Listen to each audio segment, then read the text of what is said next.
What up, meatheads? This is Travis, American Butcher, and welcome to the Meat Block Podcast, the weekly podcast by butchers for everyone. You may be a chef, you may be a cook, or a line worker, or a slaughterhouseman, or a farmer, or just want to know more about the meat industry and what we really think. And that's what this podcast is here to do. And before we get started, I just want to say, please head over to Apple iTunes rating device and please leave a comment. It is a great way to help out the show. Leave 5 stars and leave your opinion. Without any further delay, here is the podcast. Good cutting enhances the quality of good meat. In his way, the meat cutter is an artist. Poor cutting results in an inferior piece of meat, regardless of quality. So in this episode, we're going to be talking about sustainability. What is sustainability? It's one of those great marketing words. It's one of those humane, pastured, locally sourced, sustainable. And when I worked in retail, I remember this specific story this specific event, because I was there when it happened, that this person came in and asked for 40 tenderloins or something stupid like that. I don't know, 100 tenderloins. The amount doesn't matter. We were a whole carcass shop at the time that only received swinging beef. And our clientele, just to paint this picture, liked shopping by our buzzwords: locally owned, locally raised. Our sausages are made in small batches. All of our meats local to the state of California. Humane handling, not certified organic, but with organic practices, and sustainable. And even though our clientele loved these words to pass along to their friends, because keep in mind, we're a shop located in West Hollywood, and our clientele was pretty much the capital, from the Hunger Games. I would get requests to take 6-week dried ribeye, bone it out, cube it up into stew meat because someone wanted to have the best stew they had. And I tried to tell them that would be dry and not be very good. But no, because of the price point, it would have been the best. And now, granted, a lot of people don't shop by price point being dictating whether something is more desirable than the next thing. But what people do shop with is when they go to a butcher shop, and they want something as simple as tenderloin to feed to their 40 guests in a month, that they want to be able to say, they want to hear yes. So when someone comes in and asks, saying, I'm having a dinner party with this many people, I want to serve tenderloin, and you start doing your math and realizing, well, you only have 2 carcasses a week, maybe 2.5, and that only gives you 4 tenderloins. With so many portions, it's going to be this many weeks worth of tenderloins or a week and a half's worth of tenderloins. And what that essentially will do will cause other people not to have that available to them. My personality, I'd rather sell something all at once than wait around. But the owner was very more, everyone should have an opportunity, that if we sold it all to one person, then that's unfair. But it's okay to have first come, first serve. Because you think about other steaks, like a flank steak. You're only going to have 4 of them if you're a whole carcass shop. Skirt steaks, you're only going to have 8 of them. And, other tri-tips, that it's okay to tell people that we're out of that fairly quickly, but not the precious tenderloin. And when we're selling the tenderloin for $29 a pound. And if we dry age it for every 3 weeks, we could add another $10 per pound. So when we end up selling New York sections that are 6-week dry age, or porterhouse sections, we could get $49 a pound almost for grass-fed, grass-finished, local to the state of California, sustainable beef. Just shut your eyes and imagine the Angus walking through a pasture, munching on, some fresh cut, drinking out of a little creek. I digressed. So upon this request, I'm trying to figure out how to make this happen. When one of the owners said, no, that's not sustainable, I could see instantly the look of disappointment in this gentleman's face and the understanding of, well, it seems like something you can do. And he was telling me that it wouldn't be that hard. But now I'm being told no, because it wouldn't be fair to sell it all to me. As this discussion was happening between this client and the owner, I politely just faded away, drifted, and became part of the scenery. As I tell this story and reflect on that moment in this time, I could sense a Nostradamus effect. I looked forward to reading the bad Yelp review that was happening because of this experience. Sustainability, definition, the ability to maintain at a certain rate or level. And by all means of the word, the owner was correct. If we were to sell to him, we would not maintain that rate of that product at a certain level, and we would have to tell other people that we were out. Whole carcass is a balancing act. You end up with excess product, excess bones, and when you want to make the claim, always fresh, never frozen, you back yourself into another corner. I've heard the claim from shop owners that we don't even own a freezer. I know David has certainly talked about that in previous episodes, and that's admirable to those people if you can make it work. But when you're working with such small, limited volume, it makes sense to freeze things sometimes. For example, it's February, and braising cuts are in, but you're still ending up with an excess of beef shanks. You can't push the awesome buco like you used to. To help maintain that certain rate and level of product without throwing stuff away, I would suggest boning out those shanks, freezing them, getting a small stockpile, and then when it warms up in grilling season, using that frozen shank and emulsifying it into hot dogs. Also, frozen product works better for emulsification than thawed product. That's also depending on the size pieces and what kind of bowl chopper you have. Sustainable practices don't have to be set in the now. Don't have tunnel vision on avoiding freezing stuff and giving stuff away to the rendering company. Step back and look at your operation from a further view. Ask people what they would do or what they would suggest.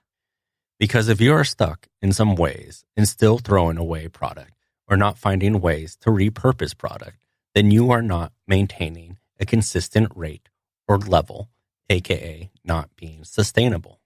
Business ideas genuinely evolve. People come up with an idea, get input, and the script change and evolve. Now, for this next segment, David is joined by Sarah, who has been on the show before and is owner and operator of Goodstead Farms.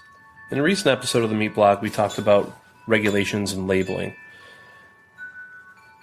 One of the pesky terms that is totally unregulated and is more or less intended to sell you on some sort of concept is sustainability or sustainable. Shows up in all different industries. For example, sustainably harvested wood, sustainably raised animals, vegetables, sustainably harvested, fair traded, whatever. It seems to sell a concept of environmental stewardship and virtue, but, what does it really mean? It was originally defined in 1987 by the United Nations World Commission on Environment and Development. They defined it as development that meets the needs of the present without compromising the ability of future generations to meet their own needs. I've reached out to a couple people or producers of some kind to hear what their thoughts on the subject of sustainable practices are and what it means to them. Here I have Sarah Longstreth, farmer owner of Goodstead Farm, a diversified and certified organic farm. She's been on the show before, and we're sitting here in the middle of what looks to be a pretty gnarly thunderstorm So you have to excuse the outside noise, the wind chime and whatnot, because it also is 90 plus degrees in this house. So, anyways, hi, Sarah. Hey, thanks for having me. Thanks for coming back to the show. Of course. How's the spring season treating you so far? Spring is moving along nicely. Or summer, I guess, early summer. We didn't really have much of a spring. We added a few tunnels this early season, this spring, and it's really pushing us along. So we're doing well. It's a good season. Thanks. Good. Okay, my first question for you is, what does sustainable mean to you? I know that this shows up all the time in the organic and, I don't know, for lack of a better phrase, I hate this phrase, but clean food movement. You see this word printed on labels all over the place and in advertisements for different businesses, maybe some of your competitors. What does sustainable mean to you personally? Yeah, I think around here, around the farm, I can't help but think of sustainable in regards to nutrients and resource cycling. I think a lot about a closed loop system. So in regards to the amount of nutrients or resources, whether natural or manufactured, that we have to bring onto the farm. So resources that are not our own, or nutrients that are not our own, that we're importing onto the farm. So sustainability is all sort of tied into that. Mm-hmm. And that can mean a whole bunch of different things. That can mean field amendments, that can mean grain, that can mean packaging and plastics. So it's pretty broad. Sure. That makes sense. So, and I want to ask you about some more specific areas of that in just a few minutes. But first, what do you feel are some of the common misconceptions about the term sustainable or sustainability? Well, I think you need context for that term. Farms and the scale of farms and their techniques and their management styles all need to be contextualized. You can have an organic farm that uses tons and tons of plastic mulch that gets thrown away every year. Mm-hmm. And they're certified organic, and maybe they're building up soil and they're cover cropping and they're doing all these things, but yet, they're purchasing all this, plastic and putting it on, and then it all gets tossed away. And the footprint for that is pretty insane, and the waste for that, and it just goes straight into the landfill. So it can be. That reminds me of another farm around here, the veganic farm. Oh yes, yeah. So there has to be context. There has to be context. Yeah. Context to this notion of sustainability. So I think it needs to be broken down, and it needs to be contextualized to really glean what that means within the larger context and system. One thing that I think all of us organic farmers do is we're not using synthetic fertilizers and such like that, and so instead we're using blood meal and bone meal and feather meal and all these things, all these nutrients coming from somewhere else. We're also using, mined minerals, our amendments, the things that we put onto the fields. These are minerals from old ancient seabeds that are being mined elsewhere. Peat that is being mined in parts of Canada that are sort of wreaking destruction on peat bogs in certain areas. Mm-hmm. So, it's tough because you have to be production oriented and production minded. But, it ends up meaning that you're questioning sustainability in the process in order to produce what you need to produce. Sure. And do you see it as economically sustainable to have a completely closed loop system? I mean, like, could you build the soil that you want to only using byproducts from your own system? Is that feasible? Not us, not now, not how we're set up. It would take a ton more labor and management, and I think animals, and tools and equipment, and it would be a totally different system. So it's really kind of... It'd be much more labor intensive and time. It would take a lot of time too. I don't think we could keep the production schedule that we do. Sure. So it seems kind of like a do your best and as much as you can. Yeah. There's a convenience factor that's involved in that. And, sure. You're always, you're doing your best while, sort of sticking to the... Maybe little by little. Yeah, and you try to it's a blend, right? There's very little purity in terms of practices. You know, you bring in some things and then you cover crop as much as you can, and you compost your own stuff when you can, and you put that out, and sure. It's a mixture of things, and it's really, a conglomerate effort.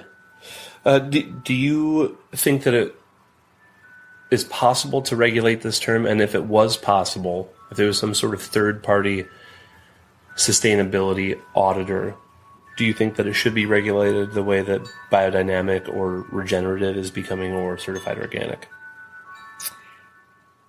That's interesting. I think you would have to have a huge switch, not only with producers, but also marketing and like the products that are available to producers. A lot of the things that organic producers use to manage, say, weeds or to manage fertility or to boost fertility, there are products that are built up around this to help us to produce in the fashion that we are. And, gosh, it would be a huge industry-wide change and shift. And I think it really depends too on the scale that you're on. Regulating that for a 50-acre vegetable farm would be really different for somebody like us who is an intensive 2-acre vegetable farm. Yeah, so true. So, I'm not sure how one would go about it. It's an interesting concept, though. I think there are certain things that could be left intact, certain concepts that could be sort of held up and put on a pedestal and kept intact. But sure. There'd have to be some wiggle room in how those practices were enacted.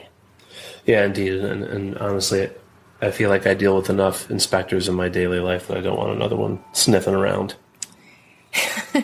Yeah. So I talked to our friend Jordan Goss, and he kind of brought up some interesting points about a misconception that sustainability is, so mainly has to do with environmentalism and environmental stewardship, right? And he named all these other areas that maybe a lot of people don't think about it, that are part of a business and part of a system.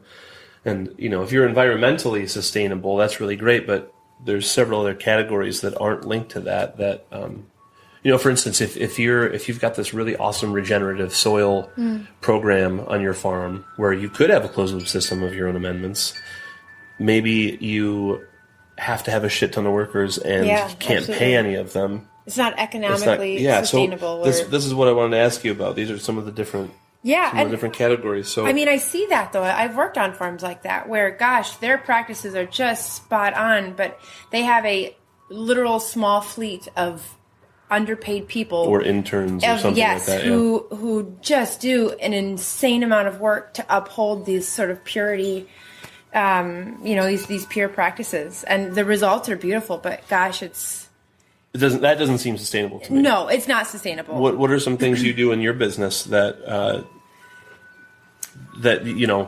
allow you to achieve some sort of economic stability or sustainability? Oh gosh, can you be a little bit more specific? Well, how it, not talking about labor, but just talking about economically, how do you, what do you have to do in order to make it to the next year? What are some things, some harsh realities of economic sustainability? Oh, okay. Yeah, numbers. Number crunching is so important to all of this. Economic sustainability is being aware of what you have in front of you, what you need, calculating, like just being exact, being precise, being detail-oriented, and keeping track of those figures so that I'm not purchasing too much, I'm not going overboard. I tend to be more, sort of financially conservative when it comes to the farm. Sure. I get what I need, and I think every season, what can I not do without this season that's going to be a game changer for me for next year? A huge labor saver, something that's just going to just knock one of our practices out of the water and just make something easier and help us to produce more, with this one tool or this one new product or something. And so, every year I sort of go through that process and I really think it through. So, being very thoughtful, being conscientious, taking notes, records, and doing a lot of math just to make sure that these sort of things pan out for me. And how about like setting your market or, economic sustainability through pricing your product, setting the market for future generations, maybe not setting the bar too low. Yeah. So that other people that are trying to do this, can't make a living, Yeah, not undercutting other people. Yeah. So there are certain calculations that I do, on this scale of farm, I think I mentioned before, there's like a certain square footage that, like a price per square foot. And that's a guide. Of production. Yeah, of production. So that helps me to sort of set a price, and that gives me just a guideline for, where I want to be. But, I also do sit down and figure out the math of what it costs to produce certain things, and I try to price accordingly so that I can continue to do what I'm doing and make a fair price doing it. Sure. So paying attention to that is super important. It's labor intensive, but it's worth doing. Two more categories about sustainability that we were talking about earlier were labor sustainability and growth sustainability. So, somebody recently said that I was talking to said that like a really great economy isn't meant to grow, it's meant to continue at a certain level. It's meant a great economy it finds a sweet spot and it runs and it's reliable. It's not obsessed with growth the way that a lot of our economy is. So how do you keep yourself from fighting the urge to grow continuously? How do you sustain a certain sweet spot? Yeah. And then somewhere I'm sure labor will play into that. How do you plan your labor, and how do you find that equilibrium where don't have too many employees and you don't have too few employees? What are some things that go into that? You can answer any of those many questions. Okay, yeah, there's a lot going on there. Well, I think something that I've learned is that I believe that your labor budget should be about 15 to 20% of your gross income. Yep. So that's one thing that I think about and I try to plan for. I also had like a baseline. The first year it was like, well, I know that I can produce this much and make this much money being the sole worker working an insane amount of hours a week for an entire season. And I can't do that, which is absolutely not sustainable. And that's also not setting up future generations of farmers by setting a good example. Yeah, and it's just not a good system. It's not going to work. So every year it's kind of finding that sweet spot of, for us it's having, 2 full-time staff that live here on the farm and work with us day to day, April through November. That is kind of my sweet spot. And I've just figured that out through trial and error. Sure. Making sure to give, people not burning out is super important. So making sure we can all rotate through having, mostly the apprentices, but having a week off where they can get off the farm and go do other things. And that frees us up a little bit, frees me up, my time and my headspace and all that. But that has to be figured into it as well. You also supplement with work for shares. Yes, we People do work come out shares. and you pay them in food for their labor, and that ends up being a really positive experience for a lot of people that do it. Yeah, which if you brings can people back, in the future. Yeah, and it gets people excited. If you can find good people, volunteers are super challenging to come by, and you should never ever sort of structure your farm or your business with the hope of having volunteers. Yeah. But when you find them, you do what you can to keep them around, good ones at least. So, I set aside so many percentage of our CSA shares for work share people, and that helps us out too with a little extra labor and certain tasks around the farm. And they're getting a great value for their work. Yeah, I mean, it's not just like I don't just throw them on a bed and tell them to weed for 4 hours. I do take the time and try to incorporate learning and technique and a philosophy behind what we do too. So it is a valuable experience. I don't necessarily want to ask you about your environmental sustainability practices because that could be an episode all in itself. But there are lots of things on the farm that are that way. We rotationally graze ruminants with poultry and fowl, and we compost, and you have all kinds of other soil building things going on. What about personal sustainability, physical and mental? That could also be a total, a sole episode. But what are some things that you do? You've been doing this for a few years as your own boss. What have you learned? Just in a nutshell, I guess. What are some things that you've learned about personal sustainability? Yeah, I mean, the first couple years are just going to suck because you don't know really the limits of your operation. You don't know the limits of your soil. You don't know the limits of your market. You don't know the limits of the weather and your environmental conditions. So that is just, there's no way around it. It just creates an unsustainable amount of stress and anxiety. At least for me, it did. But and it's also difficult to set boundaries when you're like running on passion too. When you're new to your own business, when you're super excited and you put everything into it. And it's how I make my living. It's not my hobby. It's everything is sort of banked on this operation. So there is that sort of added pressure behind it. But, it's taken a few years. I think finally on the 4th year, I have a sense of the cadence of the farm, sort of the rhythm. Mm-hmm. I know what my limits are. I know if I get this thing in a little bit later, hey, we're still going to be okay. When you have 45 different crops, you have some you have wiggle room, Mm-hmm. So understanding what my wiggle room is really helped. But, in terms of the body and the mind, I get a massage every other week, and that keeps my body from seizing up and my back from going out. And mm-hmm. There are just some little practices like that really make a big deal, but absolutely enable me to continue to do this job. Otherwise, mental, I haven't quite figured out how to chill out and how to relieve mental stress, but having a day where I'm not in charge of employees or managing people or telling people what to do or talking to customers, having a day off, not doing that is really important. It doesn't happen very often. No, it doesn't happen very often. But maybe more than a couple years ago. Absolutely. A little bit Things are every year is a little better. And I look forward to year 6 and 7. And it gets a little better every year, for sure. One last question. For someone that doesn't live on a farm or have wide open spaces think back to the days when you lived in a more metropolitan area. Yeah. It's a long time ago. Yeah.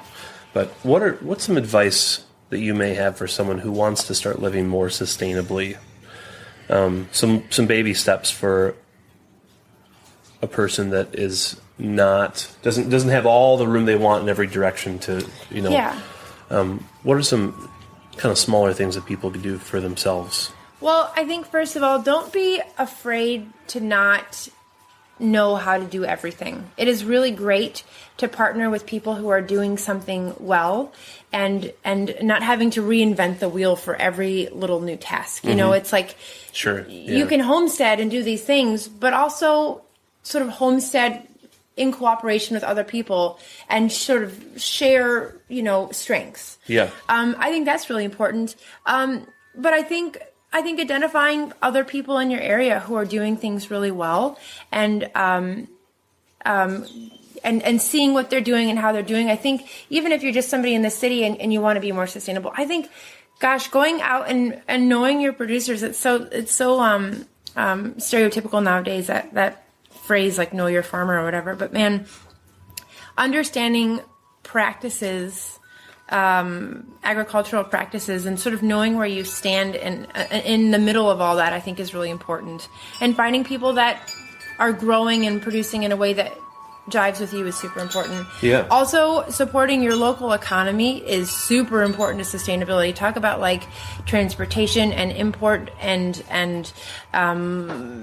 like local businesses as opposed to corporations and conglomerates. I think that is, in a macro and even a micro sense, is super important and essential. But yeah, finding other people that you can sort of amass your strengths with and build a community with, I think, is a pretty great way of going in that sustainable route. And relying less and less on your external, Amazons and these large businesses and things from China and, localizing all that stuff. It was a good way to start. I once, when I lived in Seattle, decided that I was going to become more sustainable and start composting in this very, very small yard in a very densely populated area. Yeah. And raccoons. I filled it up. So I got this 30-gallon trash can, thinking this would be big enough, and drilled holes in the side and did this and that, and filled it up pretty quickly with food waste. Did it go anaerobic? Almost immediately, and I didn't have a composting situation as much as I had Club Med for rats, and then had more rats and more rats and more rats. And so I contributed to the sustainability of the rodent population in Capitol Hill and Seattle. See, I think that's where it's like, I'm sure like the municipal systems has a large-scale composting system that works really fucking well. Yeah, it did work really well. And that's when it's like, don't reinvent the wheel. Like they are making compost and they're doing a great job with it. And like, you don't need to take that on. No, you don't. Anyways, okay, Sarah, thanks for chatting with me today. Thanks for having me. Hopefully we'll have you on here again soon. That was great. Thanks, Sarah. And thanks, David, for that amazing audio. This is American Butcher again, by the way. And back to our conversation.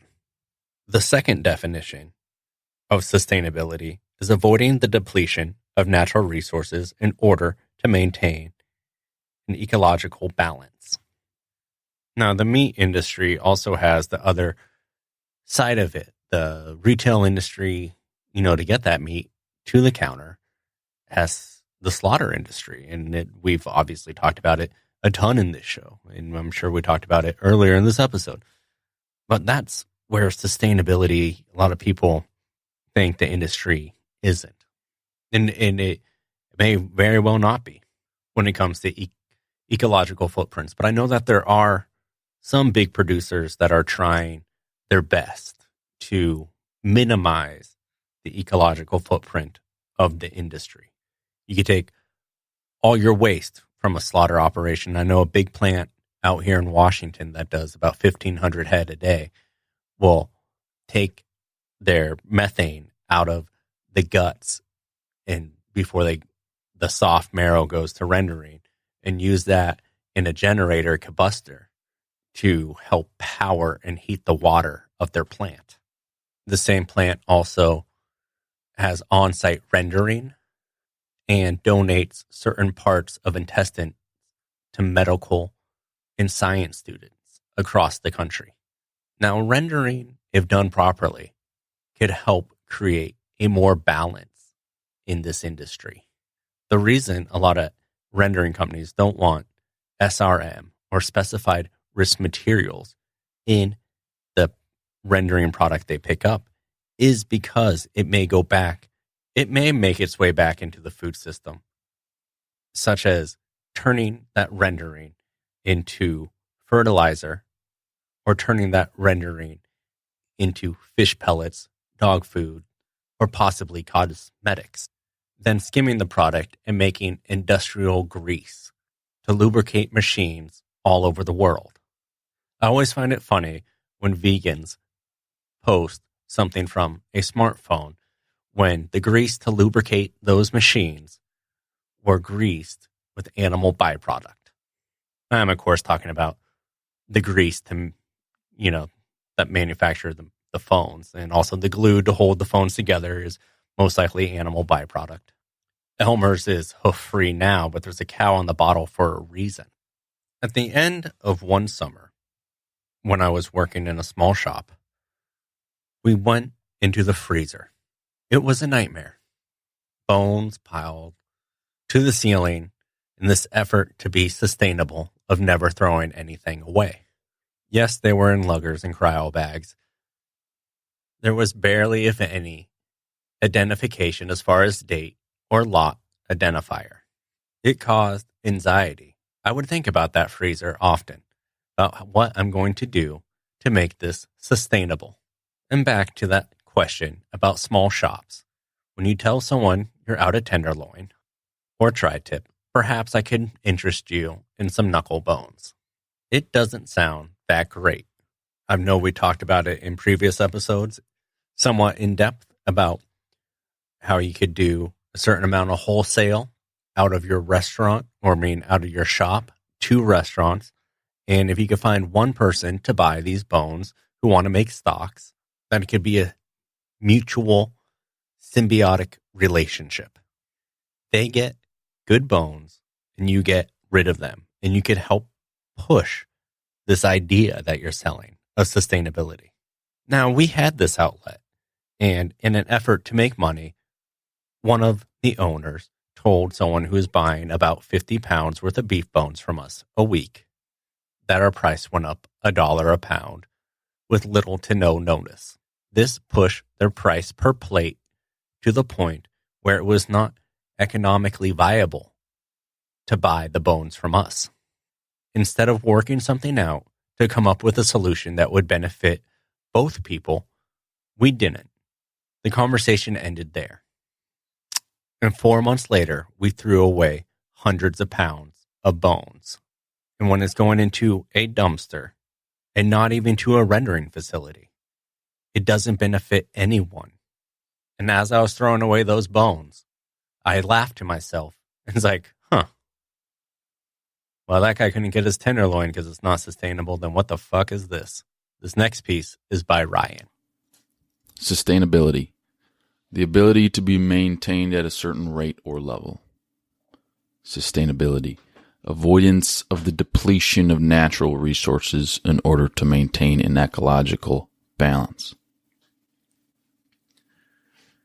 Simon Fairley, editor of The Land magazine and author of a book entitled Meat, a Benign Extravagance, Simon Fairley postulates that humans worldwide need to repopulate the rural landscape in order to regain true social and ecological sustainability. His ideas involve the creation of many and diverse small farming enterprises. This is put forth as a solution to the disparity and fragility that comes from too many humans inhabiting the cities and suburbs, and the reliance on big agriculture to feed these urban populations. Is he right? Is this realistic? I do not know. Jeff Sanger, a Canadian butcher and actor in the TV series entitled From the Wild. Jeff Sanger tells me he believes in many, small, distributed as the path to healthy food and healthy meat. It is the trend that he believes will bring our meat processing industry away from reliance on large corporate entities and closer to sustainability. He'd like to see more and more small butchering facilities dotting our landscape. More facilities and more processors in the sub 20 beef per week size of scale, serving their local communities. Is he right? Is this realistic? I do not know. William Vogt, V-O-G-T. I don't know how to pronounce that correctly. William Vogt, a 20th century ecologist and ornithologist, preached minimalism, preached downsizing and cutting back as the sensible way to bring humanity away from the cliff that is natural resource depletion. Vogt believed that there was something fundamentally wrong with Western-style consumer society, and that people needed to live in smaller, more stable communities closer to the earth, controlling the exploitive frenzy Critics of Vogt see his ideas as intellectually dishonest, indifferent to the poor, even racist, because most of the world's hungry are non-Caucasian. Is William Vogt correct? Is his perspective realistic? I do not know. Another gentleman named Norman Borlaug. Borlaug, B-O-R-L-A-U-G. He was an influential agronomist and humanitarian and a contemporary of William Vogt.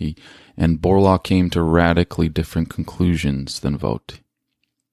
Borlaug believed technological innovations and efficiencies were the correct path. To Borlaug, affluence was not the problem, but the solution. Only by getting richer, smarter, and more knowledgeable can humankind create the science that will resolve our environmental dilemmas. Innovate was the mantra of Borlaug and his followers.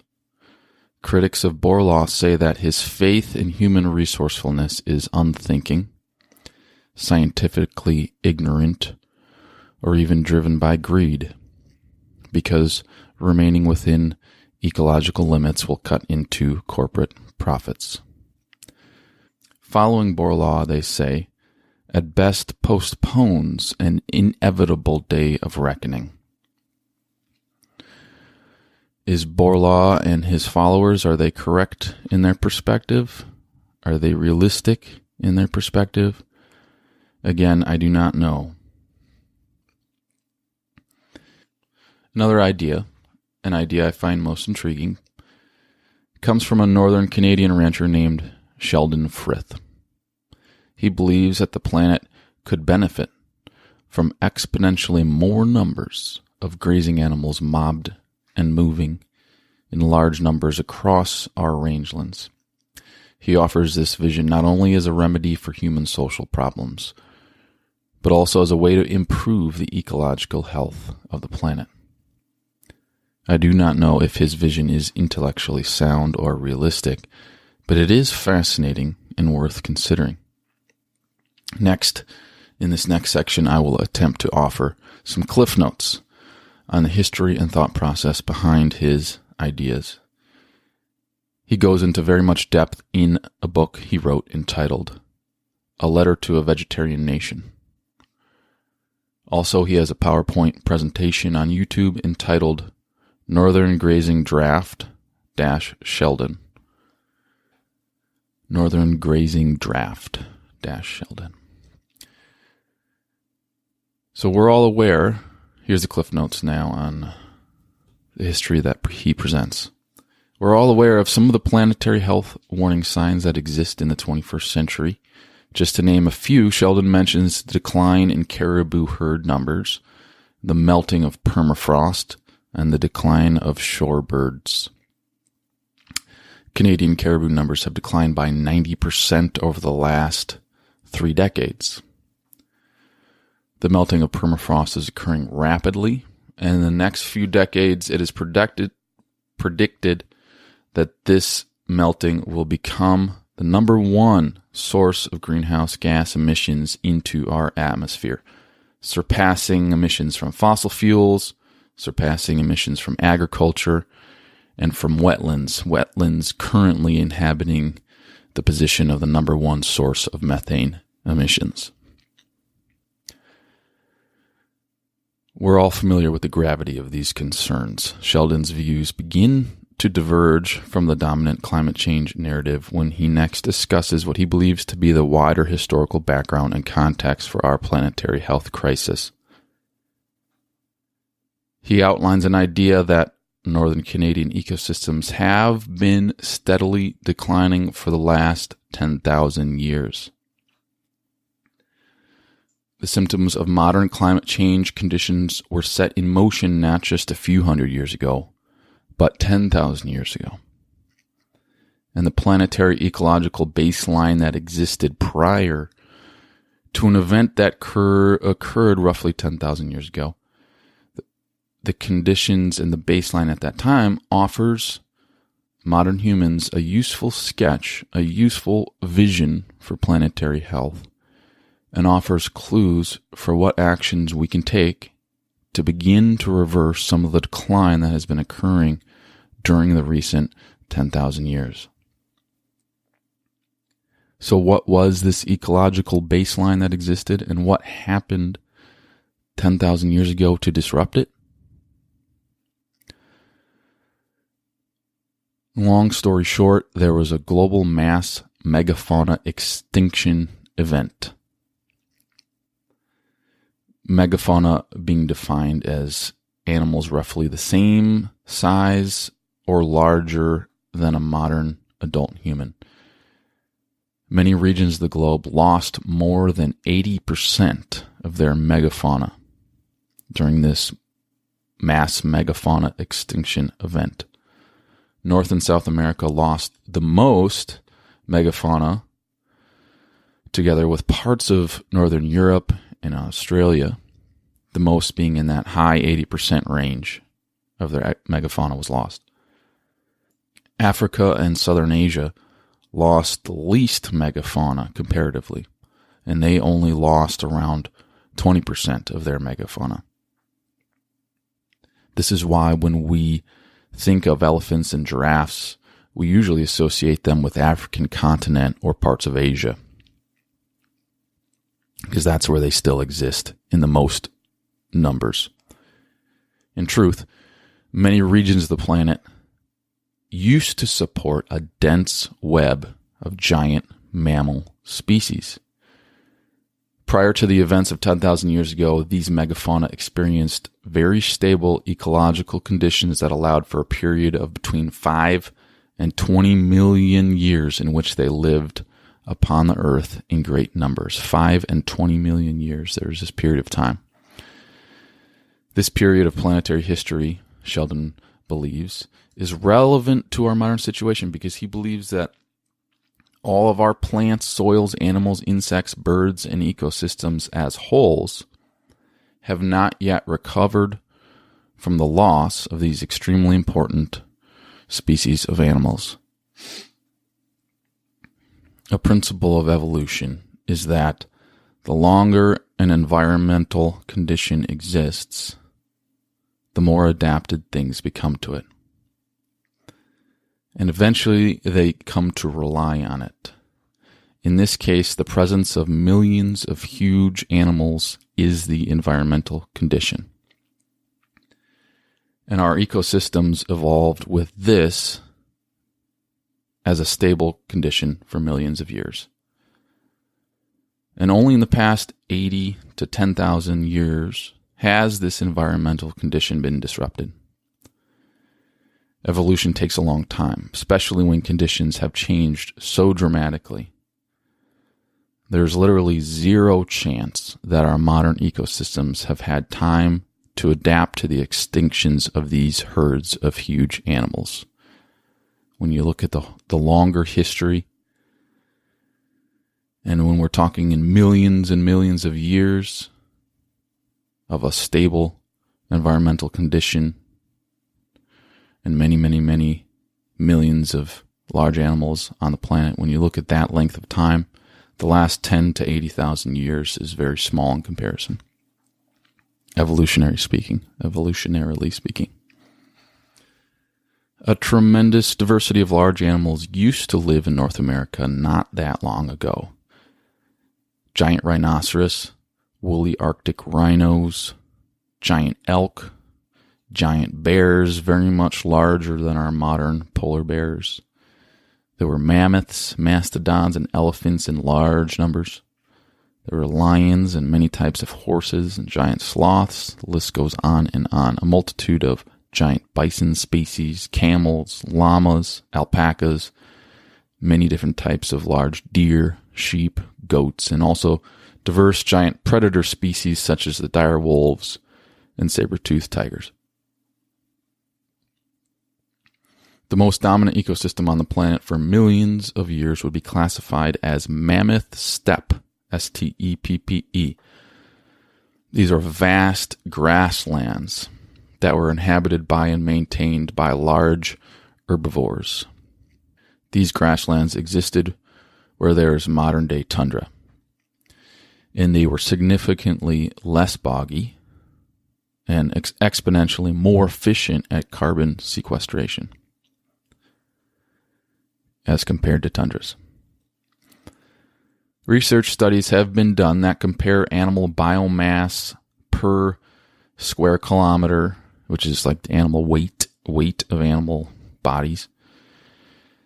And they compared animal biomass per square kilometer as it exists today in certain regions compared to animal biomass per square kilometer as it would have been in the days of the megafauna.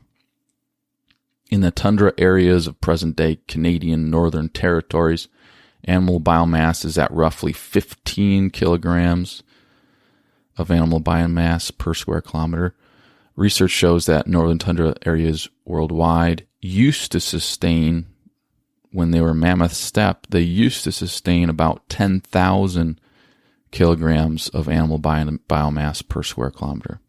That's 15 kilograms today as compared to 10,000 kilograms per square kilometer in the days of the megafauna. This is roughly 700 times more animals than we currently have in these areas. Even if the caribou herds returned to the population numbers that they had been at 30 years ago, this would still only account for 1/100th of what the land was able to support during the time of the megafauna. Sheldon goes on to detail how drastically ecosystem productivity has declined since the disappearance of these megafauna the world over. And also he details the predator-prey relationship and how it affects herbivore impact upon rangeland ecosystems. Sheldon maintains a very hopeful posture with very much excitement and enthusiasm that we humans can work towards increasing animal biomass on the land and thereby begin to reverse the decline and fallout that many ecological regions have been suffering from for a long time. He recommends not only a thorough understanding of environmental conditions during the time of the megafauna, but also he advocates for a very rigorous study of how we humans can manage large herds of domestic grazing animals across broad acreage, effectively mimicking the impact that large wild herds accomplished in more robust times. His vision would be for humans to choose domestic breeds that are hardy and thrifty enough to survive well in brittle climates, yet still are able to offer a great deal of usefulness to human society, either through a harvest of meat or some other economic advantage. Sheldon goes very in-depth into the details of how this solution could become a reality. He offers a great deal of real-world examples of places where this work is already being accomplished successfully. If this topic is interesting to you, you'll probably want to look into his book and his website and his YouTube material. All right. It's Travis, American Butcher again. This is a Yelp review. I wish I could give a better review. A cute place. Thought I would try it out for the first time. I needed enough tenderloin for about 15 people. Not that unusual an order. They only had one piece, maybe enough for 4. Turns out they only get 4 tenderloins per week. That is not really a well-stocked butcher. I ended up going to my old favorite at the farmer's market, still the best butcher around. Now, I purposely left out the name of the butcher he went to. But as you see, your mission statement and your buzzwords don't really mean anything when people know you have the product and are able to accommodate, and all they hear is no. I think you would find people to be more reasonable if you told them that you're out and you expect to get more in at this time versus saying, there it is, and no, you can't have it. Literally, before I sat down to record this episode, I asked Facebook, yes, that terrible thing that is still around, what sustainability means in the meat industry and what does it mean to you? So far, I have gotten 2 responses. Jason writes, it has multiple meanings to me. Local people supporting local shops, who in turn source from local farmers. It's also proper animal husbandry in conjunction with proper land management, which of course varies from region to region. It's whole animal usage. It can also mean doing what is sustainable for the individual business. And that was Jason Wilcox. Buenos tardes, amigo. Hola, my good friend. Cinco de Mayo's on Tuesday, and I hoped we'd see each other again. You killed my brother last winter. You shot him 3 times in the back. All right, that's going to do it for this week's episode of the Meat Block Podcast. A general overview of the word sustainability. Now, I feel like we talked about it in the health episode, but another aspect of sustainability is longevity in this career, the steps you need to do to ensure that you could cut for many years if that is your goal. Because you could be the best, you could be the baddest ass butcher out there, and I've seen people lift 2 hindquarters at a time, and then, a few weeks later complain why their back hurts and can't work for a couple days. But anyway, that has been this episode of the Meat Block Podcast. And if you want to get a hold of us, you could email us at themeatblockpodcast@gmail.com. You could tweet us at themeatblockpod, Instagram at themeatblock, and Facebook at themeatblock. Check out our Facebook group. I want to say there's a lot of great conversation happening over there, but it's really just me. I need you guys to be more active. I'm longing for it. Communicate, talk, be somebody. And I also want to say a big thanks to Sarah, Goodstead Farms. That was a great conversation, and I welcome you back to the show anytime.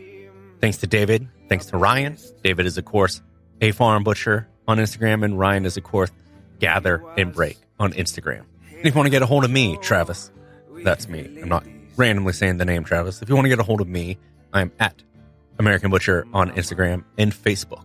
And just know when you send us something, we read everything, and we don't respond. It's because we forgot or we're busy. So resend it.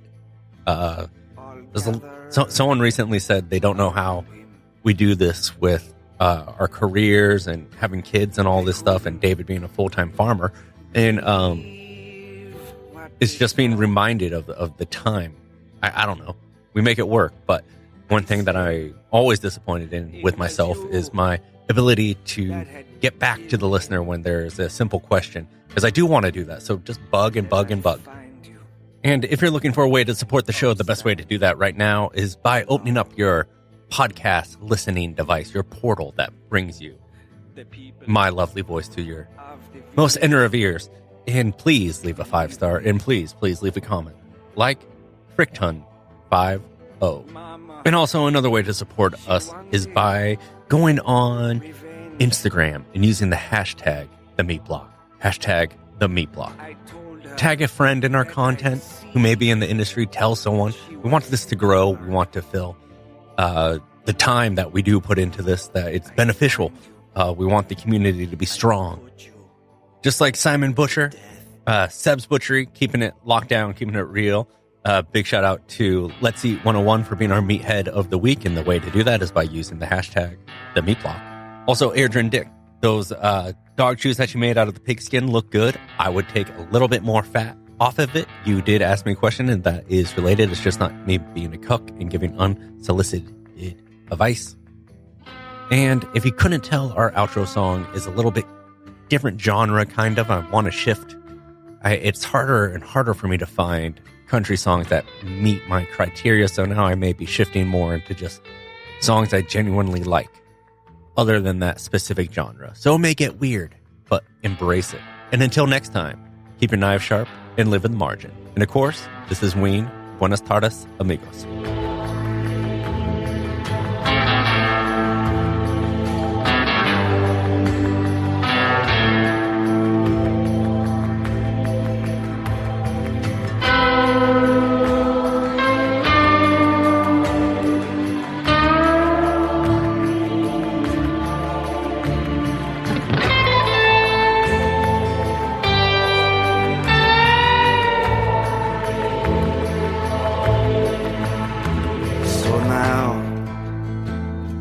Now that I've found you